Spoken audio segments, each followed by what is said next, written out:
All right, let's talk about one of the most expensive habits your company can have. And I'll bet it's not what you're thinking.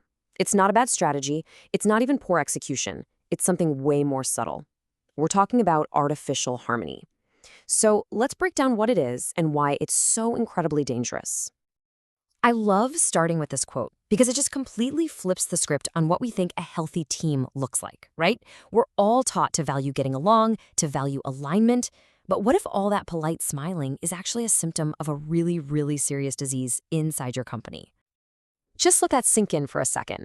That feeling you might have of, seamless agreement, that drama-free team, could that be the very thing that's holding you back from real growth? Let me show you a classic example. So picture this. You're in the big meeting, a huge decision is on the table. The CEO lays out a plan and asks for thoughts. There's that little moment of silence, and then you just get a round of nods. Makes sense. Yep, let's do it. The meeting wraps up in 10 minutes, and everyone feels so efficient, so aligned. But here's the thing. That decision wasn't made in the room, it was performed. The real conversations, well, those are just about to kick off in Slack DMs and hallway huddles. And that brings us to the core concept here, artificial harmony. It looks like a team that's perfectly in sync, but it's really just a theater production. The real opinions, the disagreements that actually make ideas better, they're all happening underground. And down there, they can't help you. They can only cause damage. Now check out this contrast, because this is so important. Real alignment isn't the absence of conflict. Not at all. It's actually the productive management of conflict. Disagreements are out in the open, they're dealt with. But with artificial harmony, they just fester in private, and that's what leads people to undermine the very decisions they just nodded their heads to. So why is this so dangerous? I mean, it's not just about being inefficient. This stuff actively kills your company's growth through a few very predictable and very destructive patterns. Let's break those down. So first up, you've got the shadow meeting.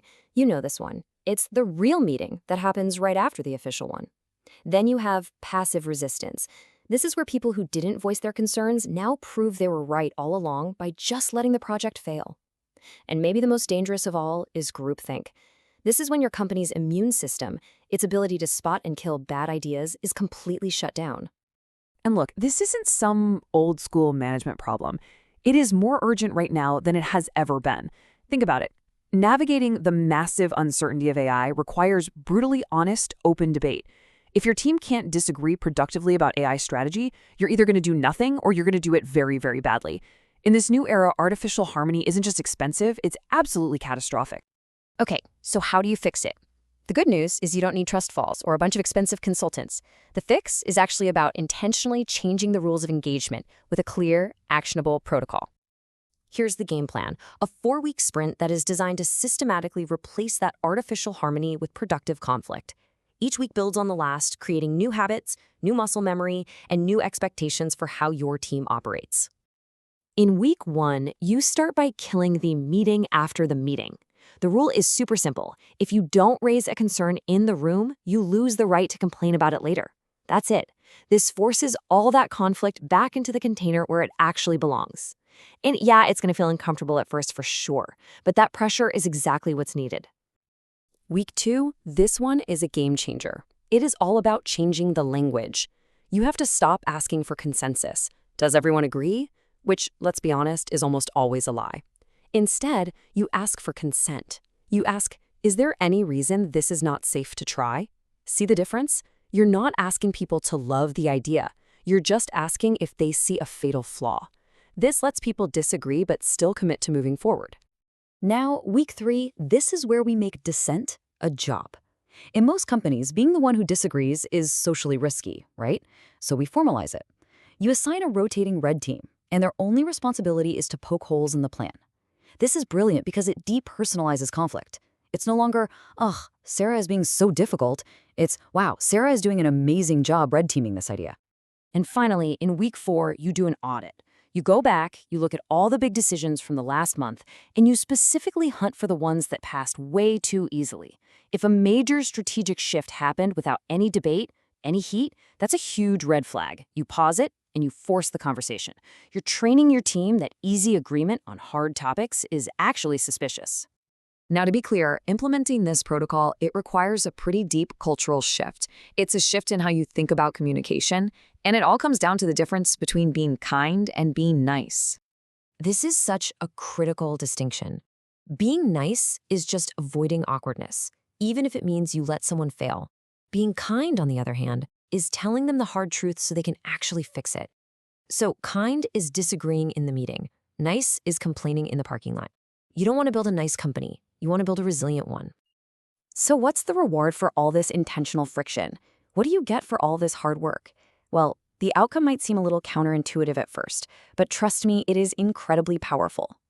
Your new normal will be meetings that feel, well, messier. They're going to be louder, there's more tension, and decisions will probably take longer to make inside the room. But here's the magic. Because the real debate actually happened, the decisions stick. Execution gets faster and cleaner because you're not constantly relitigating everything in the shadows. And trust goes way up because honesty is just how you do things now. So, the big question, does your team have an artificial harmony problem? Let's run a quick diagnostic right now and find out. Okay, be honest with yourself here. On a scale of 1 to 5 for each of these, where do your disagreements really happen? How long does it actually take to make a decision, including all the back-channeling? How often do you hear the simple words, "I disagree"?